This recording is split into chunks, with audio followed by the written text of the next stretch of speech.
Okay, so welcome to Sponsor More Downlines training video number 2. Once again, this is Edward Reformina, author of Pinoy MLM Expose ebook and the creator of Sponsor More Downlines. Again, thank you so much for watching our last video, yung ating training video 1. And maraming salamat din sa mga nag-like and sa mga nag-comments, maraming salamat din. And dun sa mga nag-post ng mga question sa comment box sa baba, maraming salamat din sa inyo. And hindi ko pa nasasagot lahat ng mga tanong, pero I will try my best na sagutin lahat ng mga questions nyo.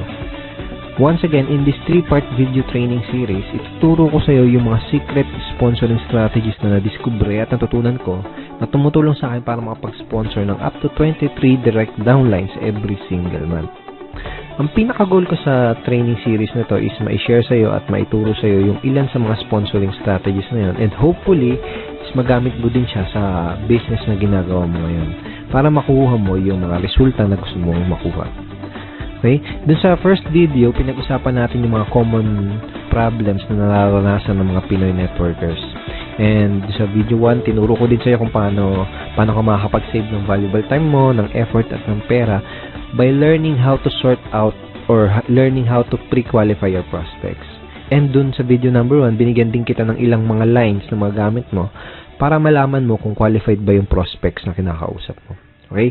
Dito naman sa video number 2, ang mga pag-uusapan natin ay yung mga common MLM myths, number 1 challenge ng mga Pinoy networkers, and tuturo ko din sa iyo kung paano mo sasagutin yung top 3 most common MLM objections. Okay?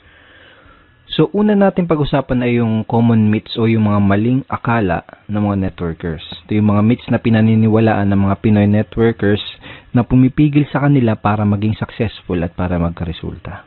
Okay, ano na yung mga myths na yun? Una, hindi ako makapag-sponsor dahil wala pa akong resulta o hindi pa ako kumikita.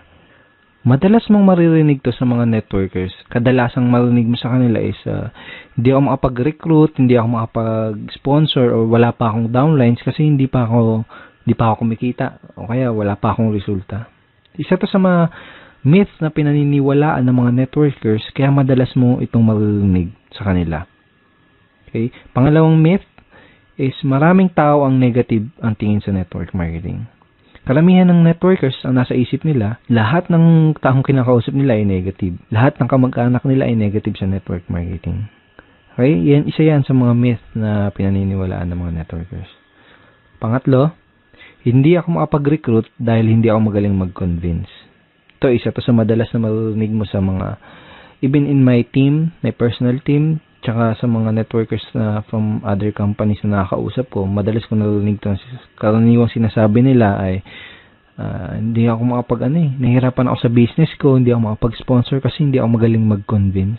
Okay? So, ito yung tatlong maling akala or common myths na pinaniniwalaan ng mga networkers. Mamaya babalikan natin itong mga common MLM myths na to, pero ngayon, gusto ko munang ipakita sa iyo yung ginawa ko couple of weeks ago.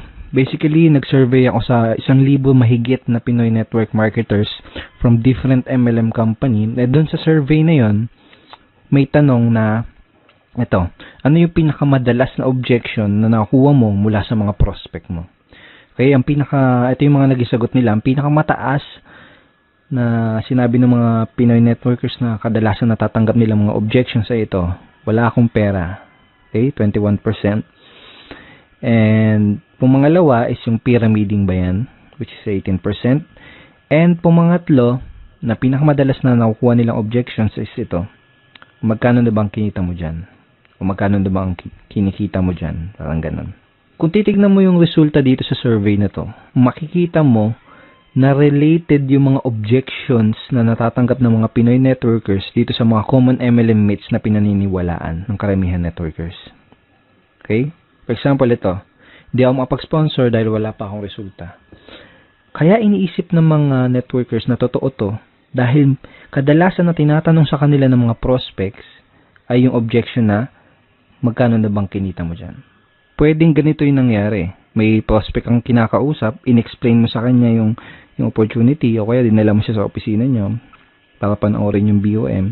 Ngayon, after niyang ma-explainan, nagtanong siya sa'yo, nagbigay siya ng objection na magkano na bang kinikita mo dyan. Ngayon, kung bago ka pa lang, normal lang na syempre, maliit pa lang or wala ka pang kinikita. At posible din na hindi mo pa alam kung paano sagutin ng tama ang ganitong klase ng objection.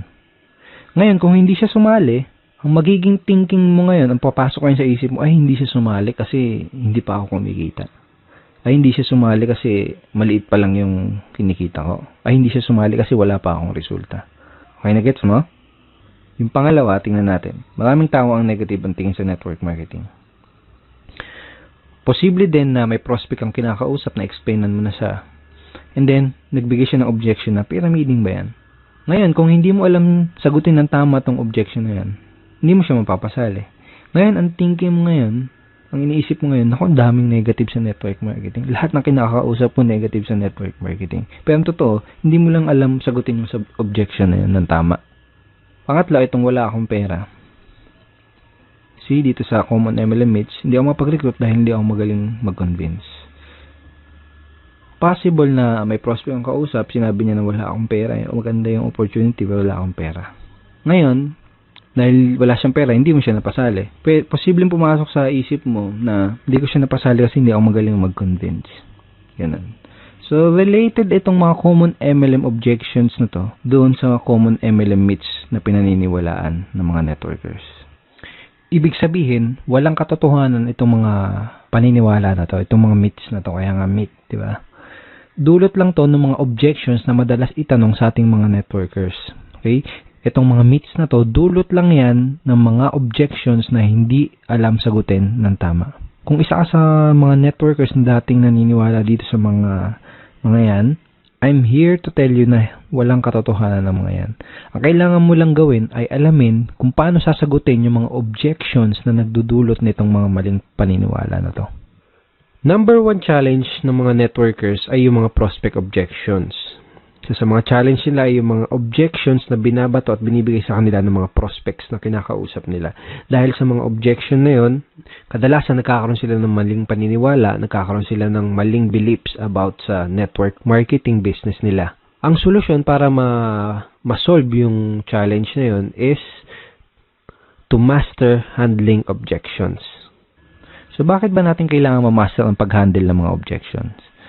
Kung gusto mo talagang ma-master ang pag-sponsor o pag-recruit, kailangan mong ma-master ang pag-handle ng lahat ng mga common MLM objections. Period. Napakadaming networkers kasi ang nag-fail dahil hindi nila alam kung paano mag-handle ng mga common objections. At ang masama pa, madaming mga networkers ang walang idea kung paano i-handle ang mga objections ng kanilang prospects. Ganito kasi yan, kahit gaano pa kaganda ang pag-present mo ng business mo, okay, kahit gaano pa kaganda yung pag-present mo ng product mo, lahat ng prospect, kahit interesado na yan, sigurado ay may katanungan at objections pa din yan bago siya magkaroon ng final na decision. Normal lang kasi talaga yon. Pero itong masakit. Kapag hindi mo nasagot ng tama ang mga questions at objections ng mga prospects mo, hindi mo pa din sila mapapasali. Tanungin kita. Nangyari na ba sa iyo yung may prospect ang kausap, tapos sigurado ka na sasali siya, okay? Pero hindi naman nag-join pagkatapos mo ma-explainan? Usually, nangyayari yung ganun dahil sa mga objection na hindi nasasagot ng tama. Ito yung mga dahilan kung bakit kailangan mong ma-master ang pagsagot sa lahat ng mga common MLM objections.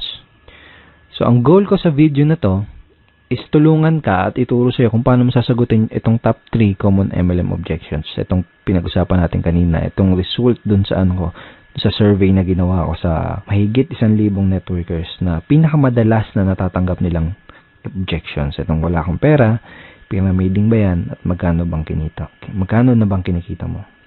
Or magkano na bang kinita mo? I created a training ebook for my team, and ang title ng ebook na yan is Objection Crusher. Paano mo dudurugin yung mga objection na natanggap mo? Parang ganun yung konsepto. So basically, ipapakita ko sa iyo yung mga tinuro ko dito sa loob ng ebook na to, kung paano sasagutin itong top 3 common MLM objections na to.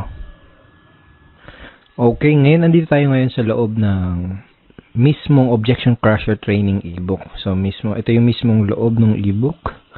And ito yung listahan ng mga common MLM objections na itinuro ko kung paano sagutin ng tama dito sa ebook na to. Kasama sa list itong kasama sa list ng mga common MLM objections ay ito, magkano bang kinikita mo dyan? Pag-isipan ko muna, yayaman ba ako dyan? Pyramiding ba yan? Networking ba yan? Networking ba to? Mahal ng investment, wala akong pera, wala akong time, alam ko na yan, hindi ko linya yan, etc. So, ang unang ituturo ko sa'yo kung paano sagutin ng tama ay yung magkano na bang kinikita mo dyan. Alright? So, bago ko ituro sa'yo kung paano sagutin ito, kailangan mo maintindihan na karamihan ng mga prospect na nagbibigay na ganitong klaseng objections ay hindi naman talaga nila gustong malaman kung magkano yung eksaktong kinikita mo. Okay? Dahil ang tunay na dahilan ng objection na yun, ang talagang gusto nilang malaman, ang deeper reason ng objection na yun ay gusto nilang malaman kung totoo ba yung opportunity na ina-offer mo. Gusto nilang malaman kung may mga kumikita ba talaga dyan sa company mo. O baka naman, nag-aksaya ka lang ng pera dyan at hindi mo nabawi yung in-invest mo. Dahil natatakot sila na mangyari sa kanila yung ganun. Natatakot sila na baka pag nag-invest sila, ay hindi bumalik yung in-invest nila. So, yun yung ilan sa mga tunay na gustong malaman ng prospect mo. Gusto nilang malaman kung totoo ba yung opportunity mo. Sa madaling salita, gusto nilang ng pruweba. Okay? Sa madaling salita, gusto nila ng social proof or proof na may kumikita sa opportunity mo. So, yun yung talagang gusto nilang malaman. And another thing is maraming paraan para sagutin itong objection na to. Pero itong paraan na ituturo ko sa'yo dito sa ebook na to is yung pinaka-effective based on my personal experience and in my opinion. Ito yung pinaka-effective, hindi lang effective, pinaka-cool at pinaka-relax na paraan para sagutin itong objection na to. Okay, so paano ba sasagutin itong objection na to? So for example, may kausap ka na prospect. Tinanong ka niya, magkano na bang kinita mo dyan? Ang sasagot mo, magkano ba yung gusto mong madinig para maging interesado ka? Okay? O kaya, magkano ba yung gusto mong madinig para maging interesado kang tignan yung opportunity na to? O kaya naman, magkano ba yung gusto mong madinig para ma-impress ka?